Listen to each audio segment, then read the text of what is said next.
안녕하세요. 네, 교회에 귀한 행사가 있었는데 동참하지 못했습니다. 네, 우리 같이 한번 기도하겠습니다.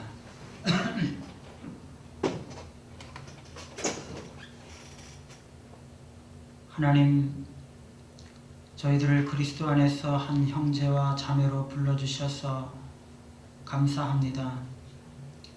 우리 인생의 좋은 일들과 굳은 일들 함께 나누게 하시고 사랑하고 축복하게 하시고 위로하게 격려하게 하시면서 함께 더불어 살아가게 하시니 감사합니다. 주께서 저희들을 아름다운 공동체로 세워주셨사오니 이 가운데 하나님의 영광이 나타날 수 있게 하시고 하나님의 뜻이 온전하게 이루어질 수 있게 도와주시옵소서. 이 시간 우리가 하나님 앞에 섰사오니 살아계신 하나님, 저희들의 마음 문을 열어주셔서 우리에게 말씀하여 주시고 순종하는 마음을 더하여 주셔서 말씀으로 우리의 생이 변화될 수 있도록 인도하여 주시옵소서. 살아계신 예수님의 이름으로 감사하며 기도드리옵나이다. 아멘.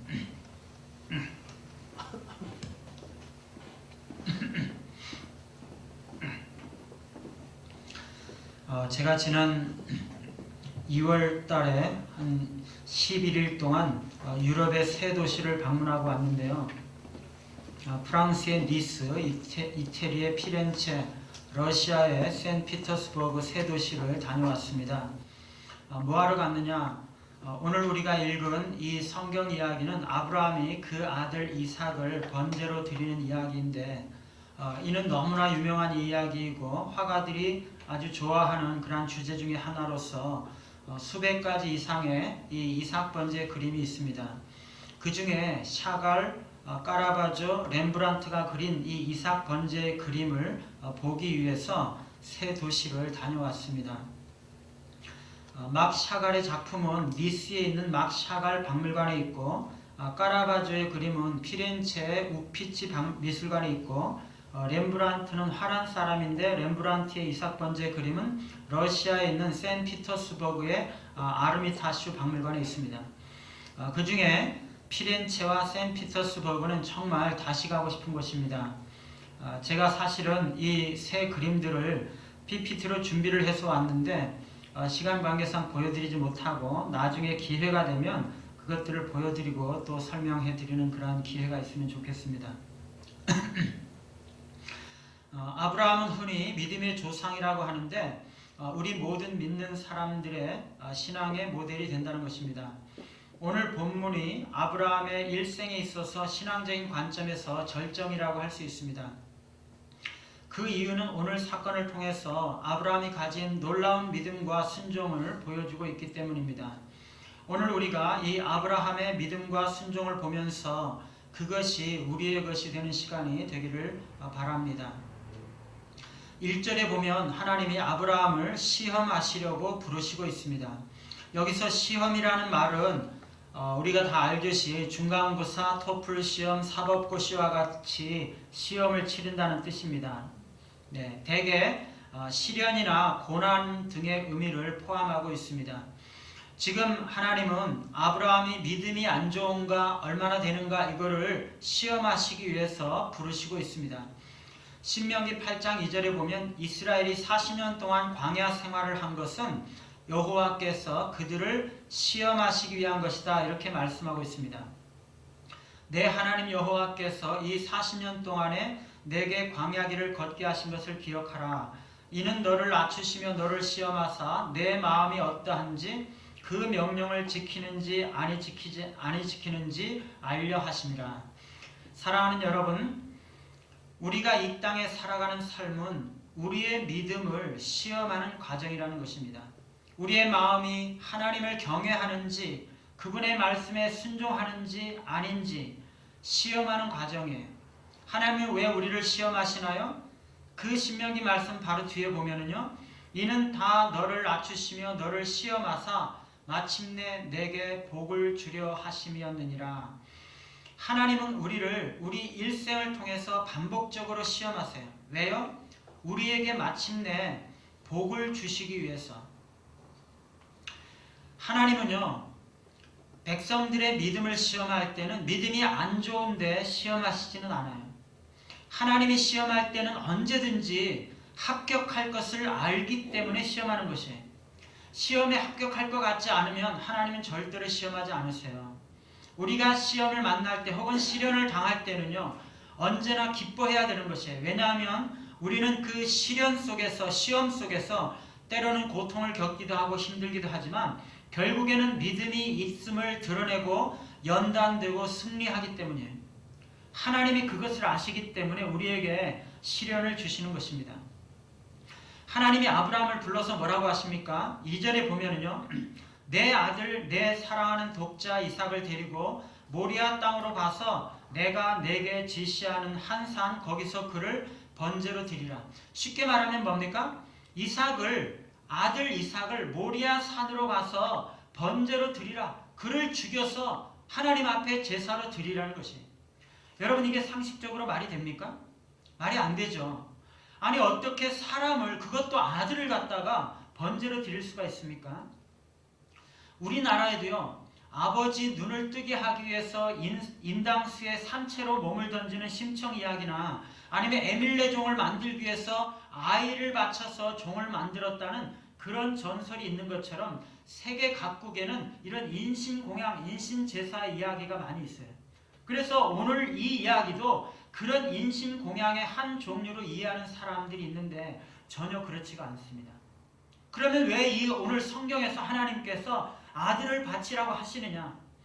여러분, 이 이삭은요, 아브라함이 100세에 낳은 아들이에요. 아브라함이나 사라는 너무 늙어서 아이를 낳을 수 있는 상태가 아니었어요. 그런데 하나님의 그 약속과 하나님의 능력으로 태어난 아들이에요. 인간적으로는 도무지 아이를 낳을 수 없는 그런 상태에서 하나님의 기적으로 태어난 아이예요.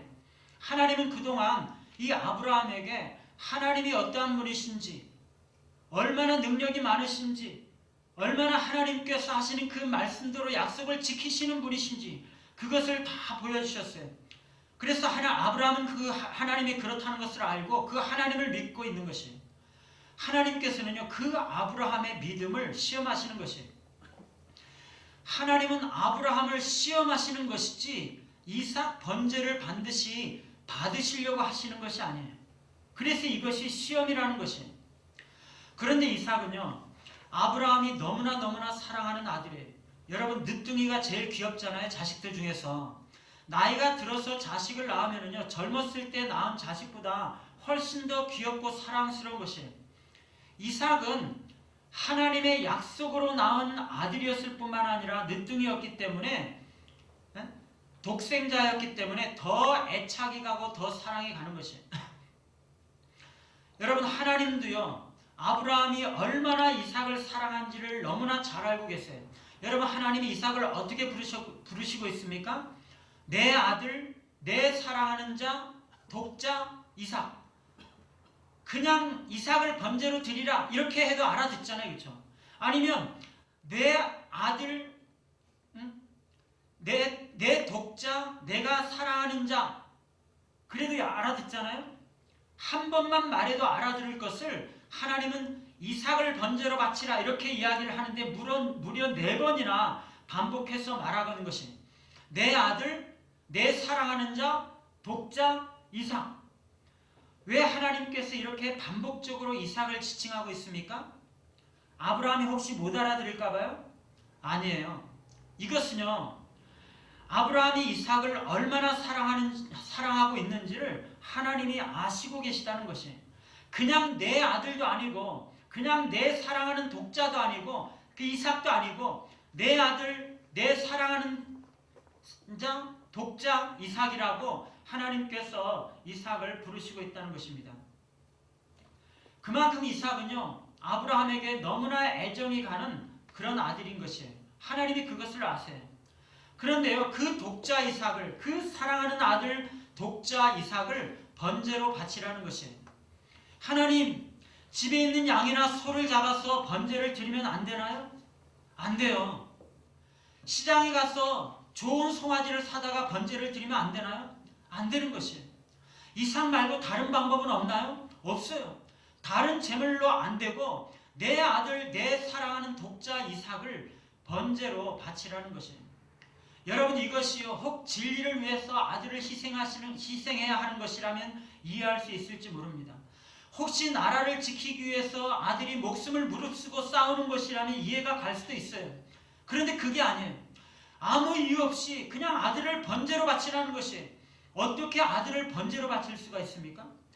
아내에게는 어떻게 얼굴을 들 것이며 동네 사람들에게는 뭐라고 이야기를 할 것입니까? 사람들이 내게 미쳤다고 하지 않을까요? 그런데 이게 내 생각도 아니고요, 사탄이 준 생각도 아니었고 분명히 수십 년 동안을 동행하시면서 나에게 말씀하시면서 그 아들을 약속하시고 아들을 주셨던 바로 그 하나님께서 나에게 지금 하고 계시는 말씀이라는 것이에요. 사랑하는 여러분, 때로는요 정말 이치에 맞지 않고 비상식적인 것을 하나님은 우리에게 요구할 때가 있다는 것이에요. 신앙은요 상식이 아니라 초상식입니다. 신앙은 논리를 뛰어넘어서 초논리적인 것이에요. 정말 내 생각으로는 도무지 이해가 되지 않고 인간적인 생각으로는 너무나 불합리하게 보이는 것을 하나님은 우리들에게 요구하실 때가 있다는 것이에요. 그때 여러분들은 어떻게 하시겠어요? 하나님은요 순종하기를 원하시는 것이에요.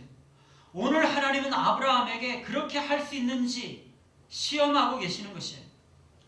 여러분, 여기서 하나님께서 아브라함에게 모리아 땅으로 가서 이삭을 번제로 드리라 명령하실 때 너는 가라, 히브리어로 르카라는 특이한 표현으로 말씀하고 계세요.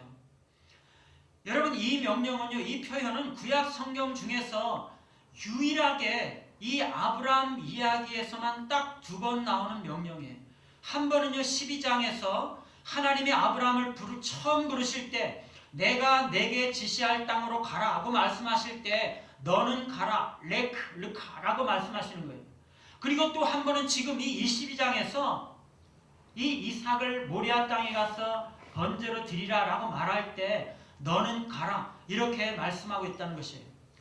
여러분, 이 표현은요 아브라함 이야기에서 구조적으로 아주 중요한 역할을 하는 것이에요. 말하자면 아브라함 이야기가 처음 시작이 될 때와 마지막 절정에서 나타나고 있는 것이에요. 이 아브라함 이야기의 모든 핵심적인 내용들은요 이 둘 사이에 그냥 다 들어있는 것이에요. 그러면서 이 2번의 명령은요 아브라함 이야기를 통해서 신앙이 무엇인지, 신앙의 본질이 무엇인지를 말해주는 것이에요. 처음 명령은 신앙이 무엇이냐? 과거와의 단절이에요. 내가 본토 친척 아비집을 떠나 내가 내게 지시할 땅으로 가라. 과거의 나의 삶과의 단절이에요. 지금까지 내가 의지하고 살아왔던 모든 것들, 내가 사랑했던 모든 것들을 끊어버리고 오직 하나님만 의지하고 오직 하나님만 사랑하고 하나님의 말씀만 쫓아가라는 것이에요. 이 처음 명령에 순종함으로써 아브라함은 육신의 아버지보다 하나님 아버지를 더 사랑하는 것을 증명해야 됐어요. 그리고 지금 이 2번째 명령은요 미래와의 단절이에요. 모리아 땅으로 가서 아들을 번제로 드리라는 것이에요. 이 명령에 순종함으로써 아브라함은 자신의 아들보다 하나님을 더 사랑한다는 것을 보여야 하는 것이에요. 이것은요 미래와의 단절입니다. 여러분, 이 아브라함에게 있어서 아들 이삭은요 자신의 생명보다도 더 소중한 존재인 것입니다. 자신의 인생의 유일한 열매였고 자신의 이름을 후세에 전하고 민족을 이루고 자신의 미래의 행복을 보장할 수 있는 유일한 길이었습니다. 말하자면 나의 미래의 모든 것이었어요. 그런데요 그 아들을 번제로 바치라는 것입니다. 내가 노년에 나의 남은 인생을 그래도 꿈을 꾸게 하고 소망을 가지게 하고 노년의 삶의 보람과 행복이 될 유일한 것이 이 아들이었는데 이 아들을 바치라는 것이. 사랑하는 여러분, 여러분의 미래를 하나님에게 바칠 수 있습니까? 여러분의 인생의 꿈과 희망과 여러분의 남은 인생의 모든 보장을 하나님 앞에 번제로 드릴 수가 있나요? 이삭은 아브라함에게 주신 하나님의 약속이었고 꿈이었는데 하나님께서 나에게 주신 약속조차도 그리스도 안에서 그리스도를 위해서 가지고 있는 여러분의 비전과 꿈조차도 하나님께서 그것을 바치라고 할 때 기꺼이 하나님께 드릴 수 있는 믿음과 하나님을 향한 사랑이 여러분 마음속에 과연 있느냐 하는 것이에요. 오늘 하나님의 명령은요, 우리들에게도 아브라함과 동일한 것을 요구하고 있다는 것이에요. 이 하나님의 명령에 대해서 아브라함은 어떻게 행했습니까? 3절에 보면은요, 아브라함은 아침에 일찍 일어나 나귀의 안장을 지우고 두 사환과 그 아들 이삭을 데리고 번제에 쓸 나무를 쪼개어 가지고 떠나고 있습니다. 아마도요, 아브라함은 이 하나님의 명령을 받고 나서 지난 밤 동안 한 잠도 제대로 못 자고 밤새 고민을 했을 것이에요. 그런데요, 그 밤이 지나고 나서 아브라함은요, 잠깐이라도 지체하지 않고 아침에 일찍 일어나서 순종하고 있는 것입니다. 나귀를 준비하고 두 사환을 부르고 아들을 데리고 떠나고 있는 것입니다. 어떤 주석가는요, 아브라함이 아침까지도 마음이 복잡하고 고민하고 있다고 말하고 있어요. 왜냐하면 나무를 먼저 쪼개가지고 나서 사람들을 데리고 가는 것이 정상적인 순서인데 지금 이 아브라함은 거꾸로 하고 나중에야 나무를 지금 쪼개고 있거든요. 그만큼 정신이 없는 거예요. 그런데 여러분, 이 사라가요, 아브라함이 두 사환과 아들을 데리고 번제를 드리러 아침 일찍 떠나는 것을 보고 아브라함에게 뭐라고 이야기했을까요? 이삭을 잘 잡아서 번제를 잘 드리라고 말했을까요? 그냥 잘 다녀오라고 말했을까요? 그랬겠죠? 왜 그래요? 아브라함은요, 아내 사라에게 차마 아직은 하나님이 아들 이삭을 번제로 드리라는 명령을 했다는 말을 못하고 있는 것이에요. 안 했습니다. 그 말을 했다면 어떻게 됩니까? 난리가 나는 거죠. 당신 미쳤다고, 도대체 아들을 번제로 드리는 사람이 어디 있냐고. 그래서 둘이서 엄청나게 싸우고 아브라함은 아들을 번제로 드리는 것을 포기하고 말았을 것이에요. 아브라함은 그것을 알았기 때문에 아내에게도 말도 못하고 혼자 고민하면서 그 밤을 지새는 것이에요. 그리고 아침에 일찍 일어나서 그냥 딴 마음을 품기 전에 일찍 순종하고 집을 떠나는 것이에요. 사랑하는 여러분, 때로는요, 우리가 가장 신뢰하고 가장 사랑하는 사람에게조차 말할 수 없는 것이 있어요. 가장 가까이 있는 사람에게조차 말할 수 없는 비밀을 간직해야 할 때가 있다는 것이에요. 그것이 신앙의 비밀입니다. 하나님께서 여러분들에게 주신 약속과 축복과 은혜와 믿음의 비밀들은요, 때로는 가장 가까운 사람들조차 이해하지 못할 때가 있어요. 그것을 보면은요, 그것을 다른 사람들에게 이야기하면 안 되는 것이에요. 그것을 다른 사람들이 알면 여러분들을 더 존경하고 사랑하는 것이 아니라 여러분 보고 미쳤다고 할 것이에요. 그것이 여러분이 가진 믿음의 비밀이에요. 신앙을요, 믿지 않은 사람들은 결코 이해할 수가 없는 것이에요. 남들이 정말 이해할 수 없는 그 믿음의 비밀을 혼자 간직하고 소유하는 그런 사람들이 되기를 바랍니다. 여러분, 여러분에게 하나님께서 특별히 주신 꿈과 비전을 가지고 있는 그러한 사람들이 있습니까? 그것을요, 다른 사람들에게 떠벌리지 말고 혼자 마음속에 간직하세요. 미국의 어느 대학에서 실험을 했는데 대학에 들어와서 각자가 가지고 있는 그 목표와 계획을 다른 사람들에게 이야기한 사람과 그렇게 하지 않은 사람들 중에 어느 쪽이 더 그런 목표를 성취할 가능성이 많은지를 이 대학에서 조사를 했어요. 그랬더니요, 말하지 않은 사람들이 목표를 성취할 가능성이 더 많다는 것이에요. 여러분, 믿음의 비밀들을 간직한 사람들이 되기를 바라요. 아브라함은요, 그런 믿음의 비밀을 간직하고 아침 일찍이 길을 떠나고 있는 것입니다. 아브라함과 일행은 3일 동안 길을 가서 눈을 들어보니 멀리 모리아 산이 보였어요. 그래서 아브라함은 5절에서 사환에게 나귀와 함께 산 밑에서 기다리라고 말합니다. 그러고 나서 아브라함이 사환들에게 뭐라고 말합니까? 내가 아이와 함께 가서 예배하고 너희에게 돌아오리라. 여러분, 누가 가서 경배, 즉 예배를 드리고 너희에게로 돌아오겠다는 것입니까? 나와 아이가. 우리말 성경에는요, 내가 아이와 함께 라고 말하면서 마치 주어가 그냥 나인 것처럼 되어 있는데 히브리 원문에 보면 나와 아이가 이렇게 주어가 복수로 되어 있어요. 이게 어떤 뜻이 있습니까? 나와 아이가 함께 산에 가서 경배하고 돌아오겠다라는 것이에요. 아브라함은요, 자신과 아들이 함께 가서 함께 제사를 드리고 함께 돌아올 것이라고 사환들에게 이야기하고 있는 것이에요. 아브라함은요, 그냥 이삭을 번제로 드릴지라도, 드리기로 작정했거든요. 드릴지라도 하나님께서 어떻게 하든지 다시 이삭과 함께 돌아오게 할 것을 아브라함은 믿었다는 것이에요. 히브리서는요, 아브라함이 하나님께서 죽은 이삭을 살리실 능력이 있으심을 믿었다고 말하고 있습니다. 그게 아브라함의 믿음이었어요. 아브라함은요, 사환들과 나귀를 산 밑에 떨궈 놓고 나서 나귀가 지고 있던 그 나무를 이삭에게 지게 하고 자기는 불과 칼을 가지고 이삭만을 데리고 둘이서 산을 올라가는 것이에요. 그런데 산 중턱에쯤 갔을까요? 7절에 보면은요, 이삭이 아버지 아브라함과 함께 길을 가는데 갑자기 입을 열었어요. 내 아버지여. 여러분, 이 오랫동안의 침묵을 깨는 이 말이 얼마나 가슴이 에이는 말인지 몰라요.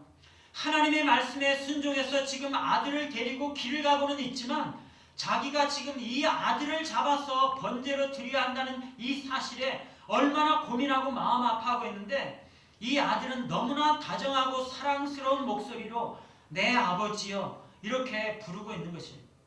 그러면서 이삭은 묻습니다. 불과 나무는 있거니와 번제할 어린 양은 어디 있습니까? 번제할 어린 양은 어디 있습니까? 여러분, 이 말을 듣고 아브라함이 얼마나 충격을 받았을까요? 아브라함은요, 번제할 어린 양은 바로 너란다. 차마 그 말을 못하는 것이에요. 그런데 그 순간 하나님께서 지혜를 주셨어요. 번제할 어린 양은 하나님이 자기를 위해서 친히 준비할 것이다. 여러분, 이 대답은요, 순종과 갈등과 믿음이 담겨있는 그러한 대답이에요. 이 말은요, 번제는 하나님이 준비해 주시고 하나님이 지정해 주신 어린 양으로 드리는 것이란다. 하나님이 무엇을 번제할 양으로 지정하시든지 우리는 하나님의 뜻에 순종하는 거란다. 나는 하나님께서 너를 번제로 드리라고 말씀하셔서 드리고 있지만 하나님께서 말씀하시고 예비하시고 말씀하시는 그것을 우리는 드려야 하는 거란다. 그런 뜻입니다. 아브라함은요, 하나님께서 말씀하신 바로 그대로 정말 순종한 각오를 하고 있는 것이에요. 그런데 여러분, 이 말이요, 예언적인 의미가 담겨져 있는 것이에요. 사랑하는 여러분, 이삭이 물었던 이 질문은요, 너무나 중요한 질문이에요. 번제할 어린 양은 어디 있습니까? 이 질문은요, 구약 성경 전체의 키라고 할 수 있어요. 구약의 모든 성경은요, 예언적으로 번제할 어린 양은 어디에 있는가? 이것을 묻고 있는 것이에요. 그 질문은 신약이 대답하고 있습니다. 신약에 보면 번제할 어린 양이 누구입니까? 예수 그리스도입니다. 구약은요, 번제할 어린 양이 오실 것을 말하는 성경이고요. 신약은 오신 그 어린 양이 예수 그리스도라는 것을 말하는 것이에요. 하나님은요, 친히 번제할 어린 양 예수 그리스도를 준비하고 있었던 것이에요. 엄청난 내적인 갈등 속에서 순종을 담아서 했던 이 아브라함의 말 속에는요, 하나님의 계획을 드러내고 있는 것입니다. 사랑하는 여러분, 아브라함이 번제를 드리러 가고 있는 이 모리아 산이 어떤 곳입니까? 거기는요, 나중에 예루살렘 성전이 세워졌던 곳이에요. 예수 그리스도를 상징해서 이 모든 짐승들을 잡아서 성전에서 제사를 드렸던 그 성전이 바로 이 아브라함이 번제를 드렸던 모리아 산에 세워졌던 것이에요. 그리고 거기에서 멀지 않은 곳에 예수 그리스도께서 십자가를 지시고 고난을 받으신 골고다 언덕이 있는 것이에요. 아브라함이 이삭을 번제로 바치려고 모리아 산으로 가는 동안 여호와 하나님께서 번제할 어린 양은 하나님이 친히 준비하시리라 예언했던 것처럼 바로 그 모리아 산에서 십자가에 죽으실 어린 양 예수 그리스도를 하나님은 준비하고 계셨던 것입니다. 9절에 보면은요, 아브라함과 이삭이 하나님이 지시하신 곳 모리아 산에 도착했어요. 아브라함이 그곳에서 돌을 쌓아서 제단을 만들어 놓고 그 위에 나무를 쌓아 놓았습니다. 그리고 그 아들 이삭을 결박해서 단 위에 나무 위에 놓았어요. 그리고 10절에 보면 아브라함은 이삭을 잡으려고 칼을 쥔 손을 높이 쳐들었습니다. 여러분, 아브라함은요 끝까지 그의 믿음을 흔들리지 않고 붙들고 있고 그의 결단은 변함이 없었어요. 그가 처음에 하나님께서 부르시고 명령하신 그 말씀을 그는 끝까지 붙들고 있고 지금 순종하려고 그 말씀대로 모리아 산에 와서 아들을 번제로 드리려고 칼을 높이 들고 있는 것이에요. 여러분, 그런데요, 아브라함이 3일 동안 길을 걸어가면서 무슨 생각을 했겠어요?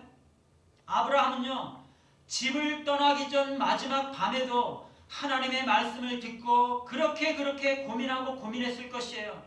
그러나 마음에 큰 결단을 하고 아침 일찍 믿음으로 순종하는 그런 길을 떠났습니다. 여러분, 그러고 나서 아브라함이 아무런 요동도 없이 추호의 의심도 없이 그냥 편안한 마음으로 사환들과 아들과 그냥 웃으며 떠들며 3일 길을 지금까지 걸어왔을 것이라고 여러분 생각하십니까? 아니에요. 아브라함은요 분명히 하나님의 말씀을 들었고 분명한 신앙의 결단으로 믿음의 길을 출발했음에도 불구하고 3일 길을 오면서 아브라함의 마음속에는 내내 수많은 의심과 갈등이 들어왔을 것이에요. 하나님이 왜 나에게 아들을 바치라고 하시나? 내가 지금 아들을 바치기 위해서 가고 있는 것이 정말 바른 것인가? 하나님이 정말 이 말씀을 하신 것인가? 내가 헛개비를 본 건 아닌가? 아내와 사람들은 나에게 뭐라고 할 것인가? 그러나 아브라함은요 자기 마음속에 들어오는 그 모든 의심과 자기 생각을 의지한 것이 아니라 자기가 길을 떠나기 전 자기에게 들려주신 그 하나님의 말씀만을 끝까지 붙잡았다는 것이에요.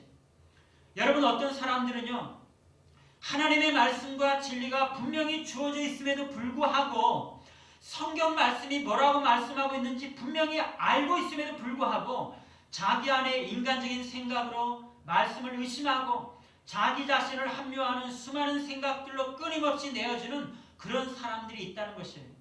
여러분 가운데 그런 사람들은 없습니까? 내가 하나님의 말씀에 순종해야 되는 것을 알고 있으면서도 분명히 알고 있으면서도 인간적인 생각으로 의심으로 인해서 내 마음이 결단하지 못하고 진리를 끌려다니고 말씀을 막고 말씀을 부정하는 그런 자리에 우리가 혹시 있지 않느냐는 것이에요. 아브라함은요 말씀을 끝까지 붙잡았어요. 마음속에 끊임없는 의심과 갈등이 들어왔었지만 그는 하나님의 말씀을 끝까지 붙잡고 처음에 붙잡은 그 하나님의 말씀에 끝까지 순종했다는 것이에요. 그래서 그는 아들을 데리고 모리아 산까지 왔고 지금 그 아들을 하나님의 말씀대로 번제로 드리려고 하고 있다는 것이에요. 사랑하는 여러분, 정말 이 아브라함이 믿음의 사람이었어요. 그런데 여기서 이삭의 믿음도 우리가 주목해 보아야 하는 것이에요. 이삭이요, 아버지 아브라함이 자기를 결박할 때 순순히 결박을 당했습니다. 여러분, 이때 이삭이 몇 살 정도 되었겠습니까?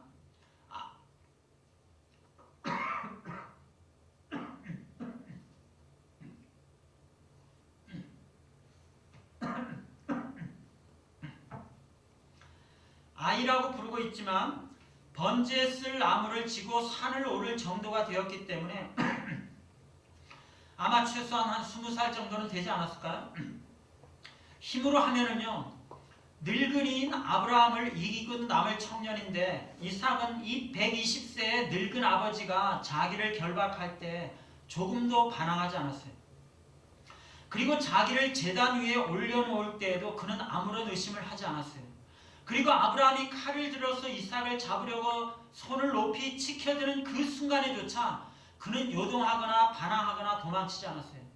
이삭은요 아버지를 사랑했고 아버지를 믿었어요. 그리고 그는 하나님을 믿었어요. 여러분, 이삭의 마음속에 어느 순간인가 아버지가 지금 자기를 죽이려고 하고 있다는 것을 깨달았을 것이에요. 그런데도요 이삭은 그렇게 사랑하는 아버지가 자기를 죽이려고 한다면 죽어야 한다고 그냥 받아들이고 있는 것이에요. 아버지에게 순종했습니다. 내가 믿고 있는 하나님이 나를 번제로 바치라고 한다면 내가 번제로 드려져야 하는 것이구나 라고 받아들이고 있는 것이에요. 이삭은 하나님 앞에 지금 순종하고 있는 것이에요. 사랑하는 여러분, 여러분이 그렇게 믿었던 사람, 여러분이 그렇게 사랑했던 사람, 여러분에게 그렇게 가까이 있었던 사람이 여러분을 향해서 칼을 들이대고 여러분을 죽이려 할지라도 그 사람을 향해서 대적하지 말고 그냥 죽음을 당하세요.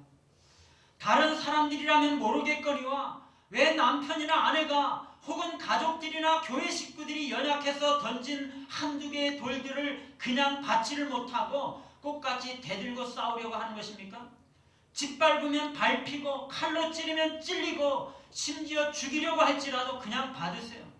우리 주님께서 그렇게 하신 것이에요.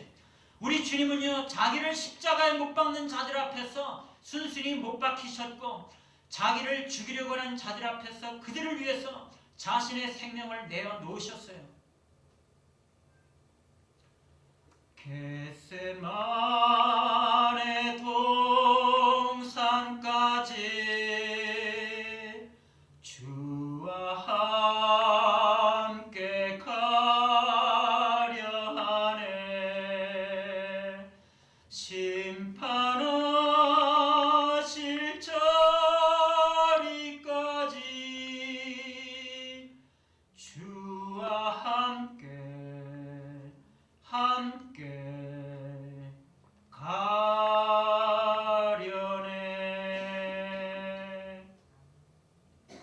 사랑하는 여러분, 우리 인생은요, 모리아 산을 올라가는 여정과 같아요.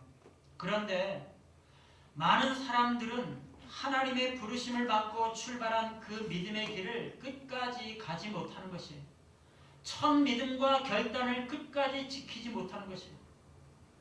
그래서 모리아 산 앞까지 왔다가도 내가 돌았지, 하나님이 그러실 리가 없어. 제단을 다 쌓아놓고 자신의 미래를 그 위에 올려놓았다가도요, 아니야, 이건 아니야, 그러면서 포기하는 것이에요. 사랑하는 여러분, 주님이 여러분을 순교하는 자리까지 인도하신다면 죽어야 하는 것이에요. 주님이 겟세마네 동산까지 십자가에 심판받는 그 자리까지 가셨다면 여러분도 거기까지 함께 가야 하는 것이에요.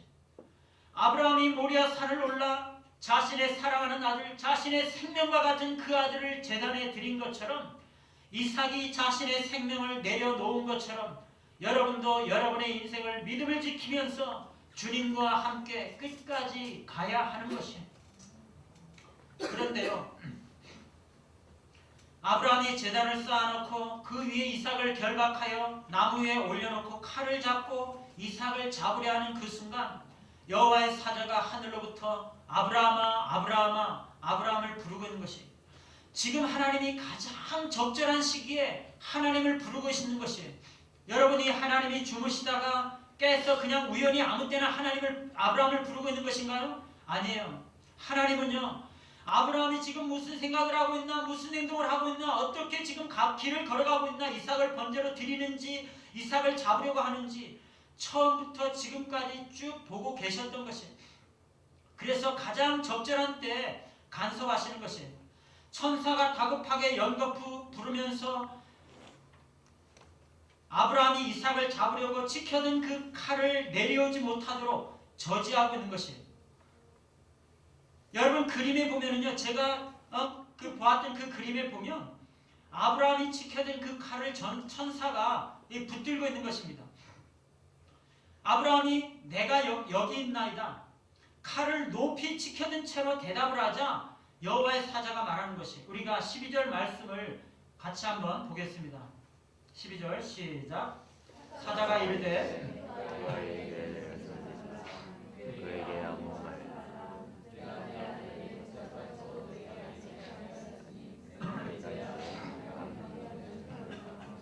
예, 아멘. 예. 이제 됐다는 것이에요. 하나님은요, 이삭을 참으로 번제로 드리기를 원하셨던 것이 아니었어요. 아브라함이 자기가 가장 사랑하는 아들 독자 이삭이라도 하나님께서 말씀하시면 기꺼이 그분에게 하나님 앞에 드릴 수 있는지 단지 그것을 보기를 원하셨던 것이에요. 하나님은요, 아브라함에게 내가 내 아들 독자라도 내게 아끼지 않았다라고 말씀을 하고 있어요. 이삭을 바쳤다는 것이에요. 16절에도요, 내가 이같이 하여 내 아들, 내 독자를 아끼지 않았다라고 말씀을 하고 있는 것이. 아브라함의 행동을 보신 하나님은요, 그래, 그만하면 됐다. 이제 내 마음 알겠다. 아브라함은 이미 이삭을 기리는 것이나 다름이 없다는 것이. 이제 너의 행동을 보니 내가 정말 하나님을 경외하는 것을 알겠다라고 말씀하신 것이. 13절에 보니까 그때 아브라함이 눈을 들어서 보니까 뒤에 수양이 뿔이 수풀에 걸려서 도망을 가지고 못하고 있는 것이 보였어요. 그래서 아브라함은 그 수양으로 이삭을 대신해서 번제를 드렸습니다. 여러분, 하나님께서 친히 자기를 위해서 번제할 어린 양을 준비하신 것입니다. 하나님은요, 아브라함의 믿음과 순종에 대해서 보답하세요. 그 아들 독자라도 이삭 아끼지 아니하시고 하나님께 드렸기 때문에 하나님은 그에게 복 주셨어요. 첫 번째는요, 17절에 보면 내가 내게 큰 복을 주고 라고 말합니다. 하나님은 아브라함에게 그냥 복을 주겠다고 말하는 것이 아니라 큰 복을 주겠다고 말씀을 하시고요. 둘째는 후손이 커서 크게 번성하겠다고 말씀하십니다. 내 씨로 크게 성하여 하늘의 별과 같고 바다의 모래와 같게 하리니. 세 번째 복은요, 후손이 강한 자가 되게 하겠다고 말씀하십니다. 내 씨가 대적의 문을 얻으리라. 이것은 문자적으로는요, 원수의 나라를 정복하고 승리하고 그 나라를 통치하게 될 것을 말하는데 여호수아와 다윗과 솔로몬 때 성취가 되었어요. 영적으로는 우리 주 예수 그리스도에게 성취가 되었어요. 하나님의 말씀에 순종하는 자에게 영적인 승리가 약속으로 주어진 것이에요. 네 번째는요, 내 씨로 천하 만민이 복을 얻으리라. 이것은 예수 그리스도에 대한 예언이에요. 예수 그리스도를 통해서 세계 만민이, 온 세상의 열방이 복을 얻게 되고 구원을 받게 될 것이라고 말씀하고 있는 것이에요. 여러분, 하나님은요, 반드시 우리의 믿음과 순종에 갚아주세요. 우리를 시험하시는 것은 우리를 복주시기 위한 것입니다. 이것을 아브라함의 이야기가 우리에게 말씀하고 있는 것이에요. 그런데요, 마지막으로 우리가 알아야 하는 것이 하나 더 있어요. 오늘 이 말씀은요, 그냥 아브라함의 믿음과 순종에 관한 이야기일 뿐만 아니라 하나님과 그의 아들 예수 그리스도에 관한 이야기예요. 오늘 이 이삭 번제 사건은요, 신약의 예수 그리스도의 십자가 사건에 대한 예표로서 여기서 이삭 대신 번제로 드려진 수대함은요, 모두 다 그리스도를 상징하고 있는 것이에요. 요한복음 3장 16절에 하나님이 세상을 이처럼 사랑하사 독생자를 주셨으니 라고 말할 때 이 독생자라는 말은요, 오늘 하나님께서 이삭을 가리켜서 독자라고 말했던 것과 같은 단어예요. 이삭이 독자인 것처럼 그리스도가 독자인 것이에요. 아브라함이 독자 이삭을 주셨던 것처럼 하나님이 독생자 그리스도를 주신 것이에요. 로마서 8장 32절에 보면 하나님께서 자기 아들을 아끼지 아니하시고 우리 모든 사람을 위하여 내어주셨다라고 말했던 것처럼 하나님께서는 아브라함에게 내가 내 아들 독자라도 아끼지 않았다라고 말씀하고 있는 것입니다. 이삭을 아끼지 않고 내어주고 있는 아브라함의 모습은 독생자를 아끼지 않고 내어주셨던 하나님에 대한 예표라는 것입니다. 그리고 여러분, 아까 번제할 어린 양은 예수 그리스도를 상징한다고 말씀드렸죠. 그런데 여러분, 모리아가 무슨 뜻인지 아세요? 여호와께서 나타나신다는 뜻이에요. 나중에 아브라함이 그 땅의 이름을 여호와 이레라고 했는데 여호와 이레가 무슨 뜻입니까? 우리말 성경은 8절과 같이 여호와께서 준비하시리라 라고 번역을 하고 있는데 문자적으로는요, 여호와께서 나타나시리라입니다. 이 해석이 더 정확한 것입니다. 모리아라는 말과 여호와 이레라는 말은 형태는 다르지만 사실은 같은 의미예요. 여러분, 여호와께서 나타나신다. 이게 무슨 뜻입니까? 이게 언제 성취가 되는 거예요? 골고다 언덕에서 십자가에서 못 박히신 어린 양 되신 우리 주 예수 그리스도, 바로 그분이 여호와께서 나타나신 분이시라는 것이에요. 모리아가 곧 골고다라는 것이에요. 여러분, 예루살렘에 있는 이 모리아 산은요, 골고다 언덕이 있는 바로 그 산인데 이삭이 나무를 지고 이 산에 올라갔던 것은 그리스도께서 십자가를 지고 골고다 언덕에 올라간 것을 예표하는 것이에요. 이삭이 순종했던 것은 그리스도께서 아버지에게 순종했던 것을 예표하는 것이에요. 이삭이 제단에 올라갔던 것처럼 그리스도께서 십자가에 올라가셨어요. 뿐만 아니라 이삭을 대신해서 번제로 드려진 그 숫양도 우리 주 예수 그리스도를 상징하는 것이에요. 아브라함은 이삭을 바치지 않고 대신에 수장으로 번제를 드렸지만 하나님은 자신의 아들을 화목제물로 십자가에 죽게 하셨어요. 아브라함에게 이삭을 번제로 바치라고 명령하시고 계신 그 하나님은 바로 그 자리에서, 이삭이 드려졌던 그 자리에서 자신의 독생자 예수 그리스도를 십자가에 매달 계획을 품고 계시는 것이에요. 그런데요, 아브라함은 이삭을 잡으려는 그 마지막 순간에 하나님의 사자를 보내서 이삭을 건져주셨지만 하나님은 자신의 아들을 고난과 죽음에 넘겨주기까지 그대로 내버려 두셨어요. 그 아들이요, 예수 그리스도께서 할 수만 있으면 이 잔이 내게서 옮기시옵소서 기도하면서 피눈물과 피땀을 쏟았지만 하나님은 그 잔이 옮기게 하지 않으셨어요. 하나님은요, 그리스도께서 쇠조각이 달린 채찍에 맞으면서 살이 다 뜯겨 나가기까지 했지만 이제 그만 됐다 말씀하지 않으셨어요. 하나님은 예수님께서 십자가를 지고 나서 두 손과 발에 못 박히려고 하는 그 순간에도 그만 됐다, 이제 그만 됐다 말씀하지 않으셨어요. 그 아들이 십자가에 못 박혀서 물과 피를 다 쏟으시고 목마르다라고 말씀하실 때에도 이제 그만 됐다 말씀하지 않으셨어요.